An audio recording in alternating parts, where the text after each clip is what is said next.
Senang sekali pagi hari ini kembali kita akan belajar firman Tuhan sama-sama. Ibu bapak saudara semuanya, sebulan ini kita belajar bagaimana kita menjadi orang yang berkemenangan. Karena Alkitab berkata bahwa kita bukan hanya sekedar orang yang menang, tetapi kita adalah orang-orang yang lebih daripada pemenang. Yang percaya katakan amin. Kalau kita berbicara soal kemenangan, saya ingin luruskan saudara-saudara supaya Anda jangan salah paham. Kalau saya sedang berbicara kemenangan di dalam Tuhan, bukan berarti Anda tidak pernah gagal. Kalau saya sedang berbicara soal kemenangan, bukan berarti Anda tidak pernah melakukan kesalahan. Kalau saya berbicara soal kemenangan, bukan berarti kita tidak pernah punya yang namanya masalah. Kemenangan bukan soal bahwa kita ada di Kanaan atau kita ada di padang gurun. Kalaupun hari-hari ini kita ada di padang gurun, itu bukan berarti kita orang yang kalah. Karena kemenangan bukanlah ditentukan situasi kita hari ini, tapi kemenangan ditentukan oleh respon kita terhadap situasi kita hari ini. Yang percaya katakan amin. Ibu bapak saudara semuanya, kemenangan bukan berarti Anda tidak pernah sakit. Kemenangan bukan berarti Anda tidak bisa sakit. Saya berharap di situasi pandemi seperti ini, kita tidak gampang menilai saudara kita yang diizinkan Tuhan sakit. Apalagi kita menghakimi hamba Tuhan, menghakimi pendeta yang mereka mati karena COVID. Faktanya toh banyak hamba Tuhan, bahkan pendeta yang mati karena COVID. Jangan sekali-kali kita berkata bahwa itu pendeta kurang iman. Bahwa pendeta itu tidak bisa mengakhiri pertandingannya dengan baik, karena mati gara-gara virus. Karena toh Alkitab juga menceritakan seorang nabi yang buat mujizat banyak, nabi yang banyak buat mujizat besar, yaitu Nabi Elisa. Dan Nabi Elisa itu mati karena apa? Nabi Elisa yang bahkan membangkitkan orang mati, yang ketika dia sudah mati tulangnya saja menghidupkan orang yang sudah mati. Nabi Elisa mati karena Alkitab mencatat sakit yang dideritanya. Jadi ibu bapak saudara semuanya, please kalau ada saudara seiman kita yang sakit, karena banyak, ada beberapa saya mendengar 2 minggu ini mereka confirm ke kami sakit, tolong didoakan. Ada yang flu, ada yang sakit panas, ada batuk dan seterusnya. Ada yang kemarin juga opnam karena apa kemarin? Tifus atau DB. Saudara-saudara banyak yang sakit. Saya harap kita tidak menghakimi bahwa ini orang kurang iman. Bahwa orang yang kena virus positif misalnya, saya berharap tidak ada satupun di antara yang kena. Tapi kalaupun ada ibu bapak saudara semuanya, jangan pernah menilai diri kita bahwa Tuhan tidak setia kepada saya. Tuhan tidak melindungi saya, bukankah janjinya kita dilalukan daripada segala virus sakit penyakit? Bukan seperti itu kalau kita bicara soal kemenangan. Kemenangan adalah respon kita kalau Tuhan izinkan kita sakit. Amin ibu bapak. Respon kita ketika usahamu sepi. Kalau usahamu sepi jangan berkata bahwa kita ditinggalkan Tuhan. Bahwa kita tidak lagi diberkati Tuhan, bukan itu. Kalau usahamu sepi, responmu seperti apa? Kalau responmu putus asa, engkau mulai menyalahkan Tuhan, engkau mulai berkata Tuhan tidak mengasihi aku, engkau mulai berkata buat apa aku ke gereja? Itu orang yang kalah. Tetapi orang yang menang, dia punya respon yang tepat ketika masa sulit diizinkan terjadi. Saya ingin kutip dulu satu ayat sebelum kita bicara poin selanjutnya. Karena saya ingin Anda tidak gagal paham kalau selama sebulan ini kita bicara soal lebih daripada pemenang. Ayatnya di mana? Roma pasal yang ke-8, ayat yang ke-35 sampai 37. Saya teringat ayat ini, makanya saya perlu sampaikan kepada saudara. Supaya ketika kita bicara soal kemenangan, Anda sudah ngerti. Kemenangan bukan soal Anda diberkati, kemenangan bukan soal Anda sehat, kemenangan bukan soal apa yang Anda inginkan tercapai. Bukan itu Ibu Bapak Saudara semuanya. Yuk kita baca Roma 8 ayat 35. Siapakah yang akan memisahkan kita dari kasih Kristus? Penindasan atau kesesakan, atau penganiayaan, atau kelaparan, atau ketelanjangan, atau bahaya, atau pedang. Seperti ada tertulis, oleh karena engkau, kami ada dalam bahaya maut sepanjang hari. Kami telah dianggap sebagai domba-domba sembelihan. Tetapi dalam semuanya itu, kita lebih daripada orang-orang yang menang oleh Dia yang telah mengasihi kita. Firman Tuhan berkata, kita orang-orang yang menang, bahkan kita lebih daripada pemenang. Saudara, saya ingin cerita sedikit ayat ini. Ayat ini kalau Anda paham, ini luar biasa. Ayat ini ditulis oleh siapa? Rasul Paulus. Ditujukan kepada siapa? Kepada jemaat di Roma. Background ceritanya kayak apa? Ini ditulis ketika jemaat di Roma sedang mengalami aniaya besar. Kalau Anda pelajari sejarah, ini ketika orang-orang yang ada di Roma dipimpin oleh kaisar gila yang namanya Kaisar Nero. Makanya kalau ada yang punya banyak anjing, itu seringkali anjingnya dikasih nama Nero. Kenapa? Ini buas, ini sadis, ini galak, ini gila Ibu Bapak.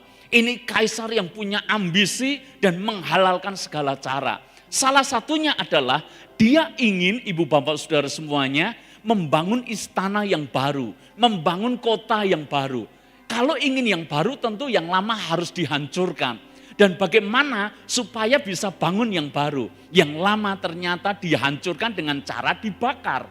Dan dia minta preman-preman di zaman itu untuk bakar. Dan kemudian ketika sudah dibakar habis, kemudian Nero mengkambing hitamkan orang Kristen sebagai pelaku pembakaran itu, saudara.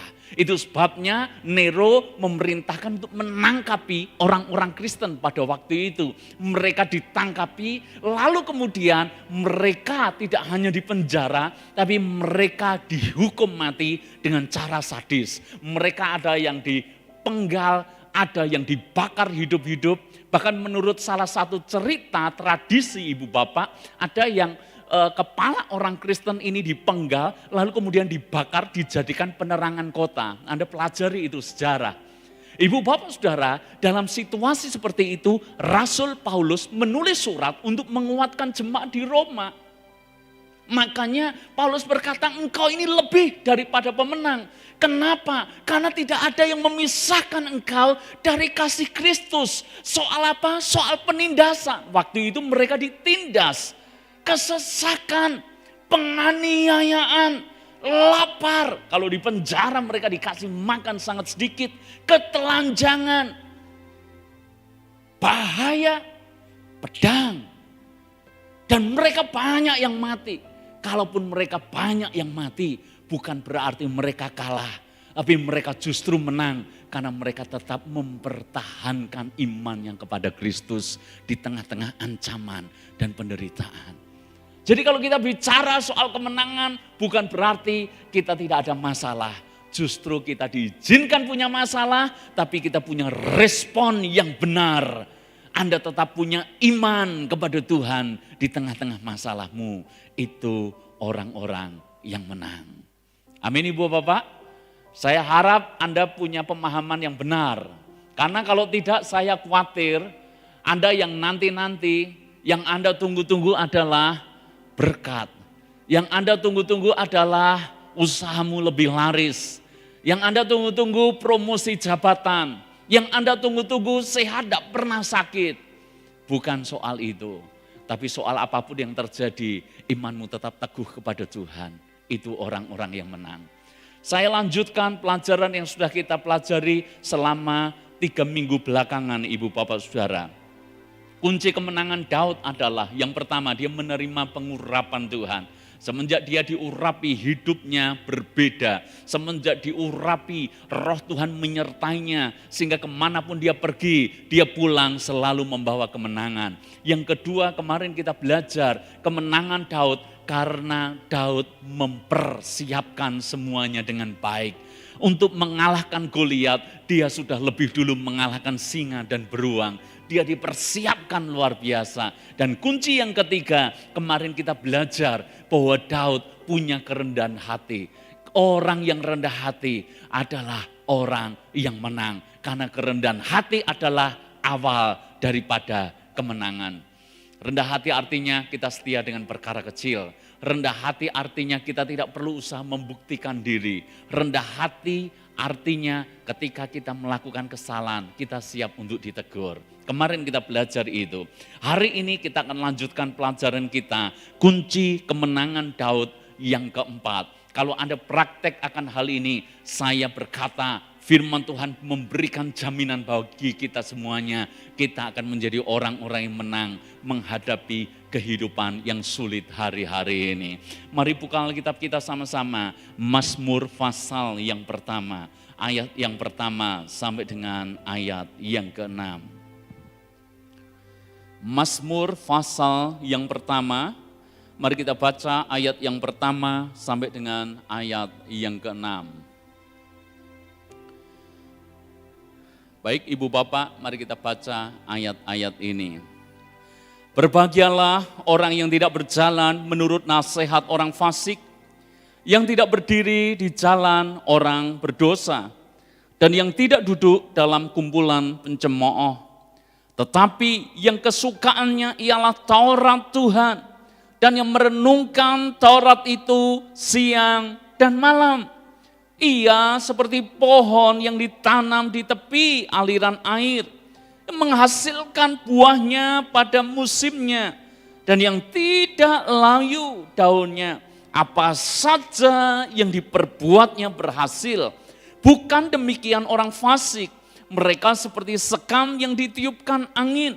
Sebab itu orang fasik tidak akan tahan dalam penghakiman. Begitu pula orang berdosa dalam perkumpulan orang benar. Sebab Tuhan mengenal jalan orang benar, tetapi jalan orang fasik menuju kebinasaan. Ibu Bapak, Mazmur adalah kitab yang paling banyak ditulis oleh Daud. Salah satunya adalah Mazmur pasal yang pertama ini. Dan Daud adalah orang yang mencintai Taurat Tuhan, mencintai firman Tuhan lebih dari apapun juga. Anda nanti coba baca di rumah Mazmur 119. Ini Mazmur dengan ayat terbanyak di Alkitab. Ada ratusan ayat di pasal 119. Dan apa yang dituliskan oleh Daud di Mazmur 119.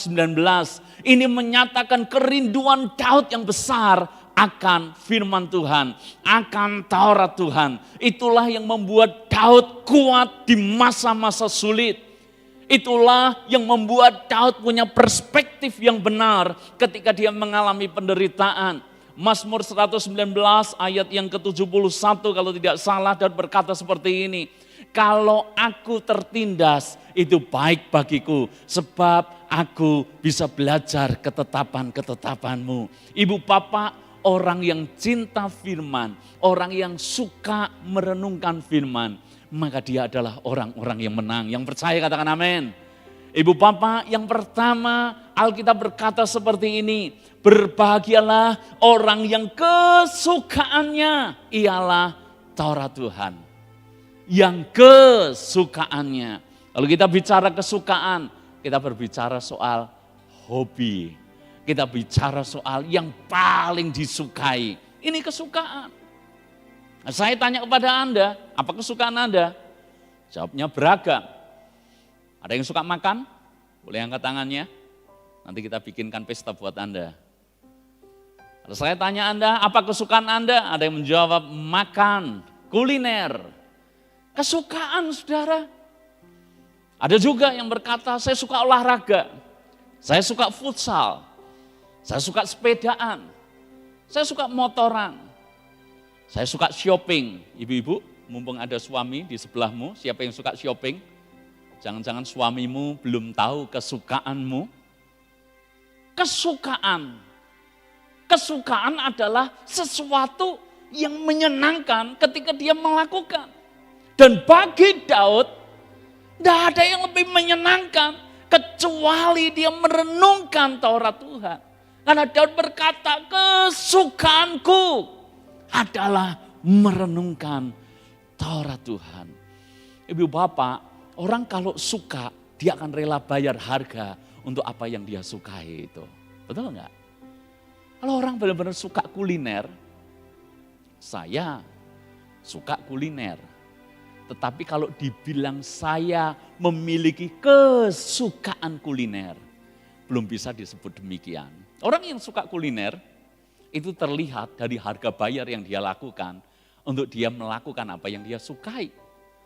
Saya punya teman ibu bapak saudara semuanya, dia kalau ingin kuliner, dia pernah cerita tinggal di Surabaya, lalu kemudian ke mana itu? Pertengahan Kediri, dari Surabaya, Kediri, lalu kemudian balik lagi. Ini zaman belum ada tol ibu bapak saudara semuanya. Berarti hanya untuk menikmati makan siang, dia bayar waktu perjalanan 3 jam, pulang 3 jam. Berarti 6 jam hanya untuk menikmati kuliner siang. Ketika di Solo, dia juga melakukan hal yang sama. Pergi tiba-tiba langsung ke Semarang, pergi ke Demak. Karena pagi kami kebetulan bersama-sama sarapan, kemudian ketemu dengan dia. Saya tanya, mau kemana? Mau berangkat. Berangkat kemana? Ke Demak. Ada urusan bisnis apa? Bayangan saya seperti itu. Dia ngomong, enggak, cuma mau cari makan di sana. Belum ada tol ibu bapak saudara. Perjalanan ke Demak belum ada tol, mungkin bisa ditempuh dalam waktu 2 jam mungkin. Mungkin bisa kalau macet bisa 3 jam mungkin. Belum ada tol bisa ya 3 jam ya. Ibu bapak PP 6 jam. Hanya untuk sepiring suike ibu bapak. Anda mau? Anda nggak bisa ngomong, kok bisa ya? Suka. Orang kalau suka apapun dijalani. Betul nggak? Ketika saya dan teman-teman, banyak jemaat sini yang punya hobi yang sama dengan gembalanya, mirip ibu bapak, karena gembala dan domba punya kemiripan. Saya hobinya touring, motoran. Dan beberapa waktu yang lalu, ketika belum ada pandemi, kali pertama saya touring jarak jauh, sampai langsung ke Lombok ibu bapak. Lombok itu perjalanan lumayan jauh. Dan orang yang nggak ngerti, dia akan berkata, kok mau ya berpanas-panas. Waktu itu kebetulan cuaca sedang tidak bersahabat, panas, tiba-tiba hujan, saya pakai jas hujan, perjalanan sebentar, panas lagi, lepas jas hujan, lipat lagi, perjalanan lagi. Langsung non-stop dari Solo, langsung nyebrang Bali, Bali langsung nyebrang ke Lombok, ngantuk di tengah jalan, seumur-umur saya dan teman-teman tidur di emper Indomaret kali itu. Orang suka kok, nggak bisa di ngomong saudara, betul nggak? Langsung nyebrang naik kapal ke Lombok, itu perjalanan dari, kalau di peta itu kan Bali Lombok itu sempit ya jaraknya ya, itu petanya bohong ibu bapak. Karena kenyataannya untuk nyebrang itu tidak seperti Banyuwangi Bali yang 1 jam. Nyebrang paling cepat itu 5 jam, kebetulan kami itu 6 jam. Sampai sana hujan, tidak bisa kemana-mana. Dan besoknya kebetulan hari Minggu. Kami sudah komitmen hari Minggu harus beribadah. Maka minggu itu di Lombok kami ibadah ke gereja. Pulangnya langsung kembali ke Bali. Jadi nyebrang Lombok tujuannya cuma ibadah ibu bapak. Dan pulang dari Lombok menuju ke Bali, kebetulan ngantri kapalnya, kami tempuh penyeberangannya saja 10 jam. Masuk ke Bali itu sudah dini hari, masuk ke hotel jam 4 pagi. Jam 8 harus perjalanan kembali ke Jawa. Orang mungkin berkata itu orang gila. Tapi enggak, kami suka. Orang suka harga berapapun akan dibayar untuk apa yang dia suka. Pertanyaan saya buat Anda, apakah firman Tuhan menjadi kesukaan buat Anda? Sebagaimana halnya Daud memiliki kesukaan akan firman Tuhan. Orang enggak ada itu namanya hobi kok dipaksa. Ada enggak? Ada enggak? Enggak ada kan? Hobi itu enggak bisa dipaksa. Dia akan rela melakukannya. Saya yakin ketika Daud berkata kesukaanku merenungkan Taurat Tuhan. Artinya dia tidak dipaksa untuk baca, untuk renungkan firman. Karena setiap hari itulah yang dia lakukan. Kalau Anda benar-benar suka akan hal tertentu, kalau hari itu saja Anda tidak melakukan, ada yang aneh dengan Anda. Kebetulan saya sangat suka motoran, saya tadi cerita, biasa hari Sabtu saya dan teman-teman itu riding kemana aja saudara, cuma deket-deket kalau kami Sabtu. Kalau hari itu enggak riding, rasanya memang ada yang kurang hari itu. Kenapa? Karena sudah terlanjur suka. Firman Tuhan juga sama. Ayo cek, benar-benar kita kesukaannya firman enggak? Kalau hari ini kita belum baca firman, hari ini belum merenungkan firman, ada yang aneh dengan hidupmu enggak? Halo? Kalau Anda berkata, podo wae Pak, baca enggak baca, merenungkan tidak merenungkan, saya kok ya baik-baik saja ya Pak. Berarti kita belum dalam tahap menyukai firman. Belajarlah menyukai firman. Nanti kita akan melihat kenapa kita perlu menyukai firman Tuhan. Rahasia kemenangan Daud adalah dia suka akan firman Tuhan. Nanti saya akan buktikan kenapa orang yang suka firman Tuhan hidupnya pasti berkemenangan. Mungkin pertanyaannya seperti ini, Pak, bukankah yang namanya kesukaan itu enggak bisa dipaksa? Jadi kalau saya enggak suka, ya gimana Pak? Wong saya memang enggak suka baca, saya enggak suka merenungkan. Tapi jangan lupa loh saudara, Anda tahu enggak? Ada pepatah Jawa yang berkata seperti ini. Tresno, jalaran, soko, kulina atau cemban limo. Tresno itu kasih, saya terjemahkan untuk Mr. Avanka. Tresno itu kasih, jalaran itu apa ya?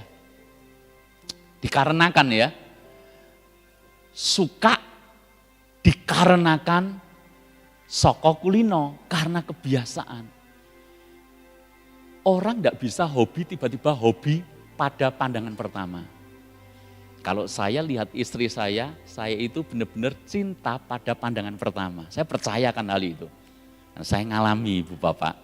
Ketemu pertama kali di gereja, radar saya langsung naik saudara. Ketemu 4G padahal tahun itu belum ada sinyal. Langsung sinyalnya kuat. Cinta pada pandangan pertama. Tapi hobi mungkin tidak bisa cinta pada pandangan pertama. Tapi kalau Anda lakukan kedua, lakukan ketiga, kok tiba-tiba rasanya mulai enak ya. Nggak ada itu orang hobi ngowes tiba-tiba hobi banget ngowes. Enggak. Awalnya mungkin berat. Awalnya pulang, dia merasa saya kayak orang gila ya. Panas kepanasan, padahal di rumah saya punya motor, betul enggak? Saya skincare perawatan bisa 2 juta, pulang gosong, betul enggak? Tapi kalau dilakukan terus, tiba-tiba bisa menyukai. Dan kemudian dia investasi dari apa yang dia suka. Dari sepeda zaman peninggalan nenek moyang, lalu kemudian diganti saudara dengan yang baru. Sudah datang yang baru, di-upgrade dengan gearset yang baru. Kenapa? Orang suka kok.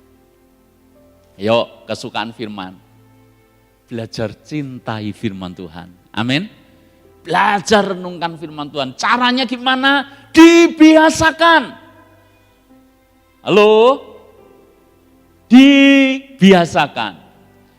Awalnya mungkin rasanya tidak suka, awalnya mungkin rasanya tidak mudeng, dibiasakan. Nanti lama-lama Anda jadi suka. Beberapa waktu yang lalu ada jemaat cerita dengan saya.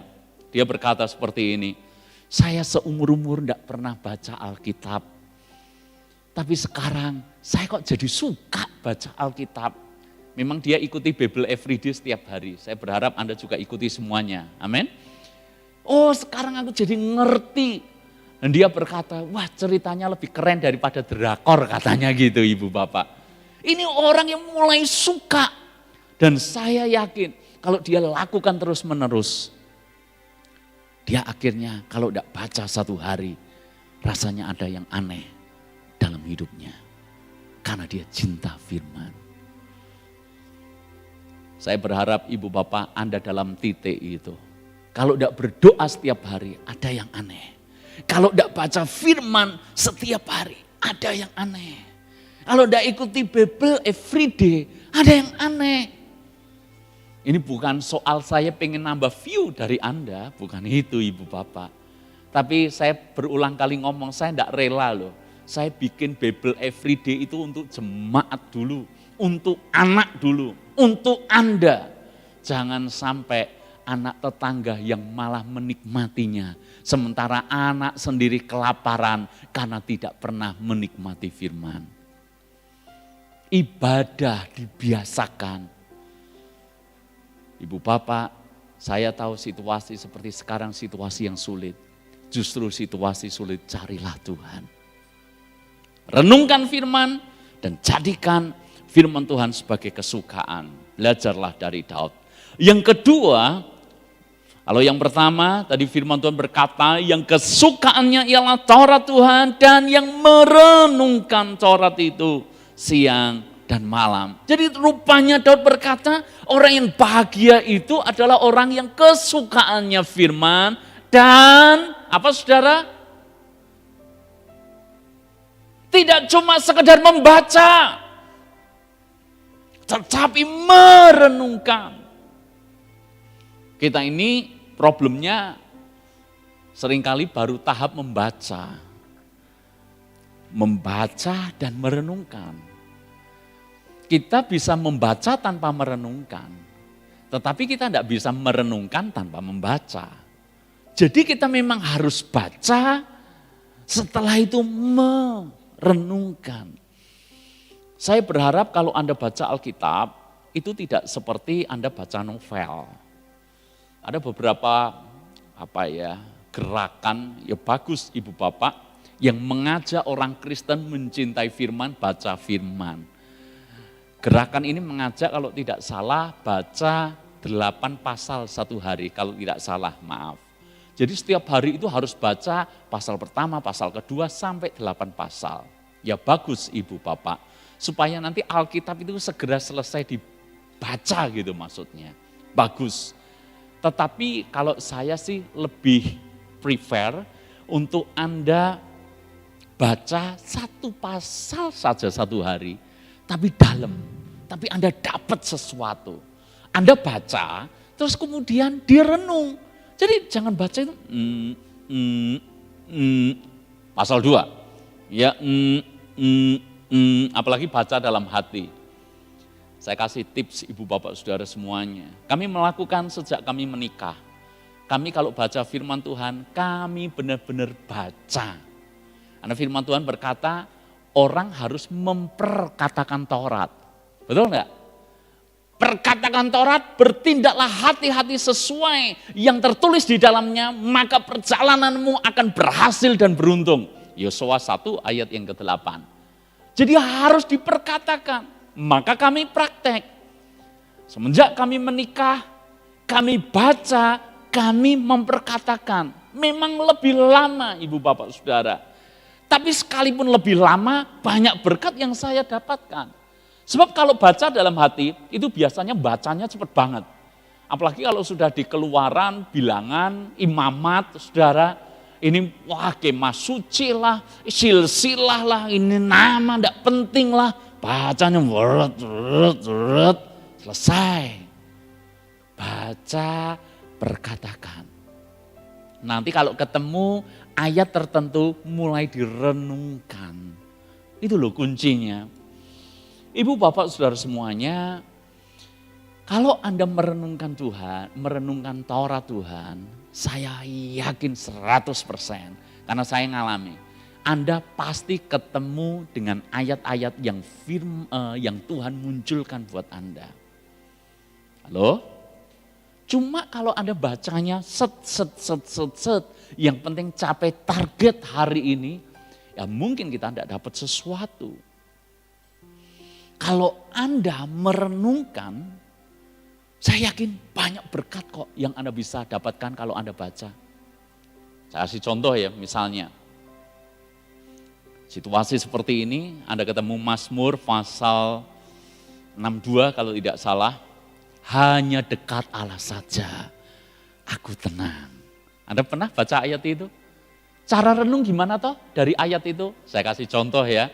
Jadi Anda sekarang PR-nya baca Alkitab setiap hari, lalu kemudian ikuti Bible Everyday yang saya sudah buat Anda, supaya perjalanan Alkitab kita itu runtut kita baca dari Kejadian sampai Wahyu. Hari ini kita sudah sampai di kitab Imamat, Ibu Bapak. Tapi kalau Anda mau belajar sendiri, cara merenung firman itu gimana toh? Cara menggali firman itu gimana toh? Beberapa jemaat berkata kepada kami, kok bisa ya Pak? Saya baru ngeh ketika Pak Petrus sampaikan tentang kemah suci, maknanya ternyata ada. Caranya gimana sih? Renung. Cara renungnya gimana? Misalnya Anda ketemu, hanya dekat Allah saja, aku merasa tenang. Dipotong. Hanya itu berarti apa? Berarti tidak ada yang lain, betul enggak? Hanya itu berarti satu kan? Hanya berarti Anda mulai merenung, iya ya. Yang membuat kita tenang itu apa? Uang, dekat dengan orang-orang kuat, punya harta benda, ternyata enggak. Hanya kalau kita dekat kepada Tuhan saja. Lalu kemudian direnung lagi, dekat. Saya dekat enggak ya sama Tuhan? Kalau saya enggak dekat sama Tuhan, ya terang kita galau. Kalau enggak dekat dengan Tuhan, terang kita takut. Kalau enggak dekat dengan Tuhan, gampang sekali iman kita naik dengan turun.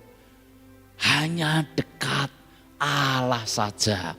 Kata Allah saja kembali bahwa hanya Tuhanlah sumber ketenangan bagi kita semuanya. Jadi caranya gitu Ibu Bapak.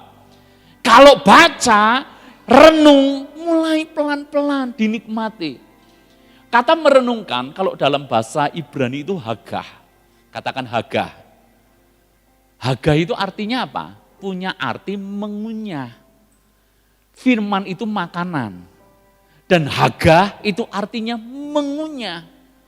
Jadi orang kalau menikmati firman, udah bisa langsung ditelan Ibu Bapak. Harus lewat proses dikunyah, direnungkan. Siapa pernah makan kompiang? Angkat tangannya. Halo? You know kompiang? Tahu kompiang kan? Kalau Anda makan kompiang, caranya gimana? Kebetulan ini makanan kesukaan saya. Kompiang yang enak itu ternyata menurut saya bukan kompiang yang kayak roti. Pernah saya makan kompiang tapi rasa roti, empuk. Kok enggak kayak kompiang ya? Kompiang yang enak itu menurut saya ada rasa ulet-uletnya saudara.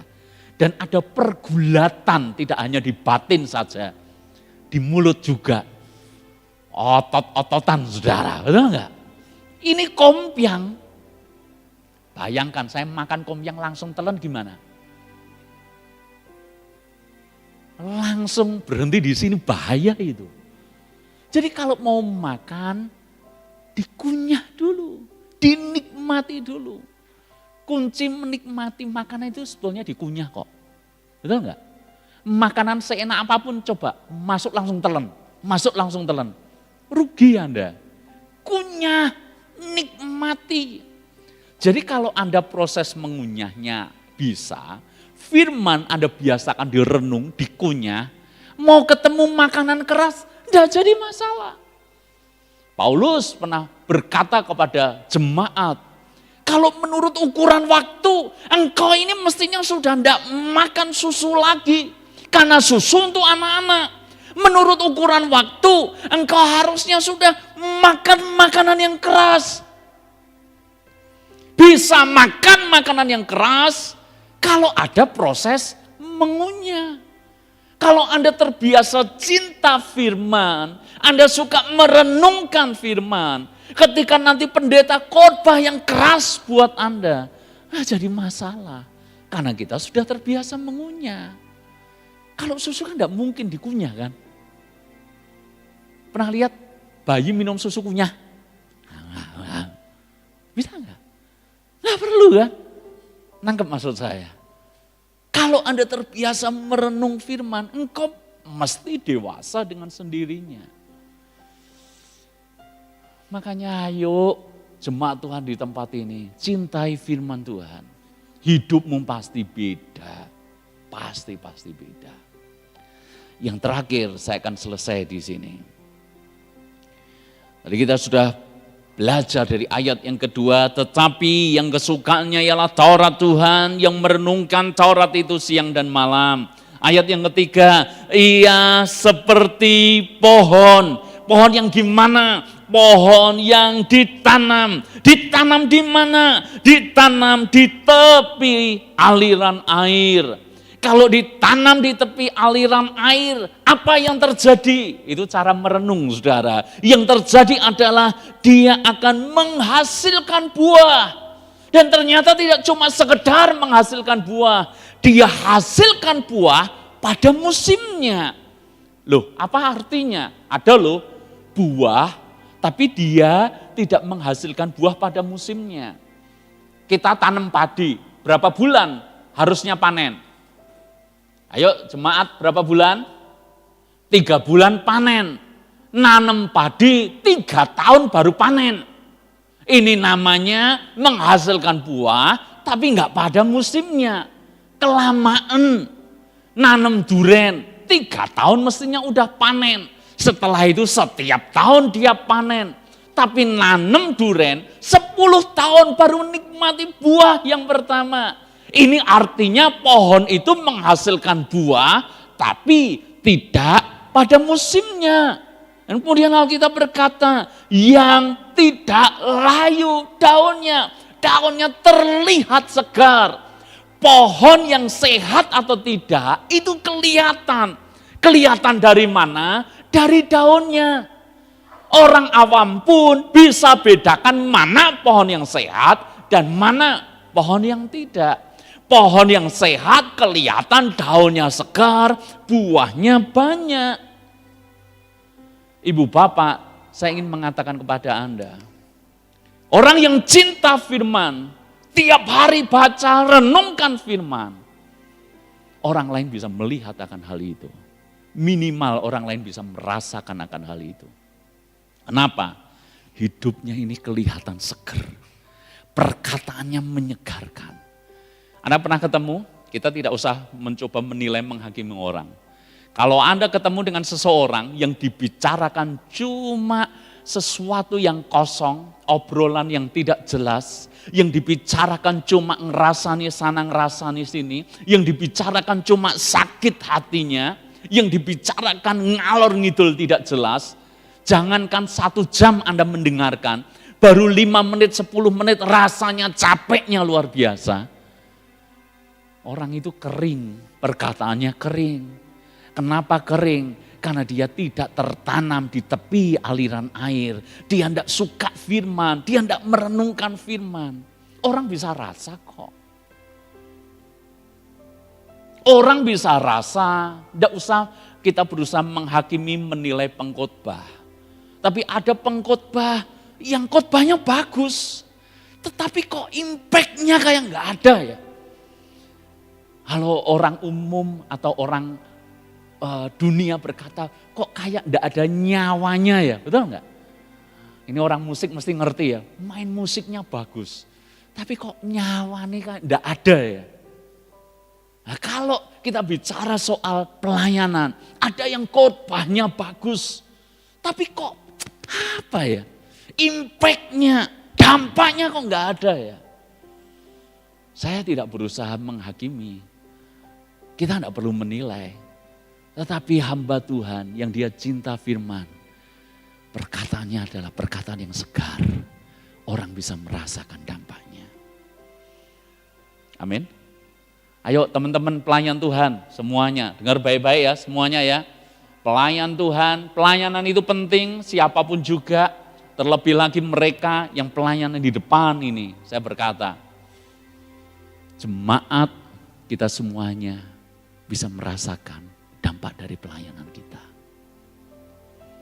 Suara Anda boleh sangat bagus, tapi kalau rohmu kering, karena engkau tidak cinta akan firman, tidak baca, tidak renungkan firman, ya jemaat akan merasa biasa-biasa saja.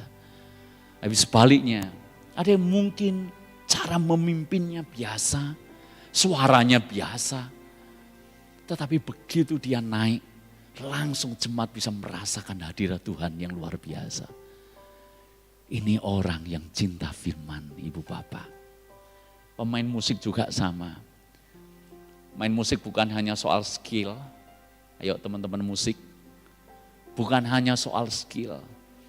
Tapi soal apakah hidupmu ini tertanam di tepi aliran air. Sehingga permainanmu ini ada roh Allah yang menyertai. Daud suka merenungkan firman. Begitu dia pegang kecapi, dia mainkan kecapi, apa yang terjadi? Alkitab berkata, roh jahat yang daripada Saul langsung pergi, langsung undur daripadanya. Beda enggak? Halo, saya tanya, di Israel yang mainnya lebih jago daripada Daud ada enggak? Yang lebih bagus daripada Daud ada enggak? Yang lebih skillful daripada Daud ada enggak? Ada banget. Tapi tidak semua yang mainnya bagus bisa mengusir roh jahat yang daripada Saul. Hanya orang-orang yang cinta firman dan hatinya tertanam kepada firman. Hidupnya pasti beda. Dan Alkitab berkata seperti ini, apa saja yang dibuatnya berhasil. Kalau mau berhasil dalam hidup ini, dalam hal apapun, dalam pelayanan, dalam keluarga, dalam pekerjaanmu, kalau mau berhasil, tertanam kepada firman. Saya hari ini mau mengajak Anda belajar sesuatu yang sederhana, sangat-sangat sederhana, dan saya berharap Anda akan praktekkan hal ini. Hari-hari ini adalah hari-hari yang berat. Siapapun, bahkan tidak terkecuali pendeta hamba Tuhan manapun, tidak bisa lepas dari yang namanya COVID, pandemi. Kita tidak bisa lepas akan hal itu. Hamba Tuhan bukan berarti kebal dari virus ini. Dan kalau kita yang berada di dunia usaha, di dunia bisnis, siapapun juga bisa kena dampaknya, kena akibatnya. Kami sendiri juga mengalami hal yang sama. Kami juga kena dampaknya, kami juga kena akibatnya. Tapi kalau hari ini kami masih tetap bertahan, kami tidak mengeluh, kami tidak putus asa, kami tidak menyerah. Karena kami belajar menancapkan hidup kami kepada firman Tuhan. Kalau hatimu tertancap kepada firman Tuhan, situasi sesulit apapun, engkau bisa menghadapinya.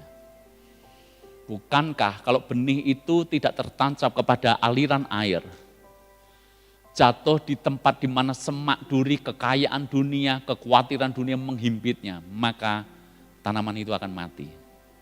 Maka kalau mau hari-hari ini, sekalipun masa sulit terjadi dalam hidupmu, tapi engkau bisa bertahan tetap dengan ucapan syukur kepada Tuhan. Pastikan Anda tertanam di tepi aliran air. Ini orang yang cinta firman.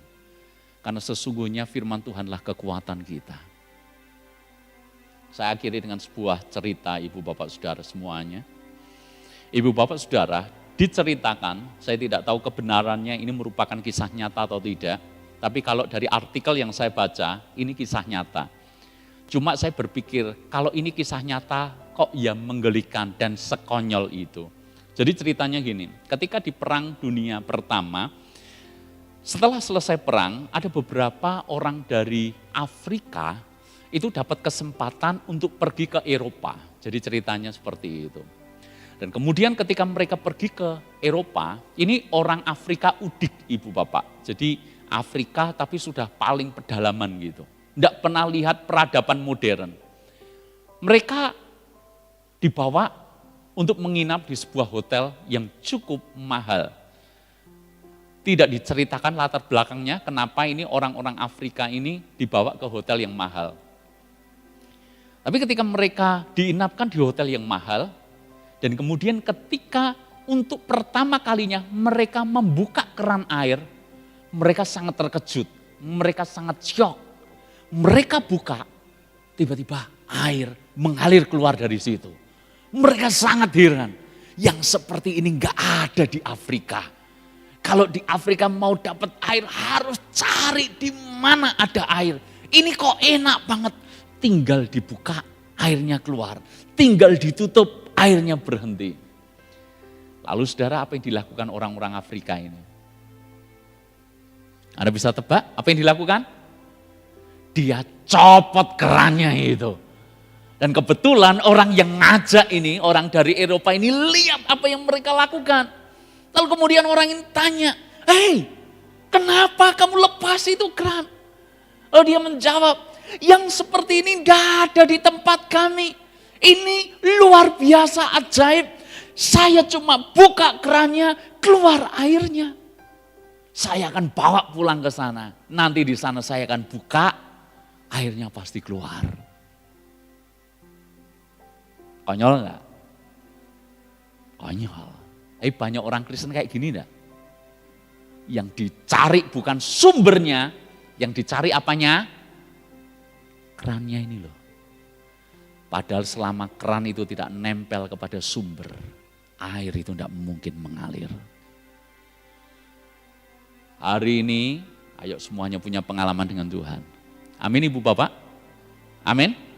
Ayo semuanya punya pengalaman, tertanam dengan firman, baca firman, renungkan firman, alami firman. Ini orang Kristen yang dewasa. Makanya hari ini saya sampaikan khotbah yang aplikatif, harus dipraktekkan semuanya. Kalau jemaat Anda ingin menjadi jemaat yang berkemenang di tengah situasi seperti ini, kuncinya cuma satu kok, tertanam dengan firman. Dah itu aja.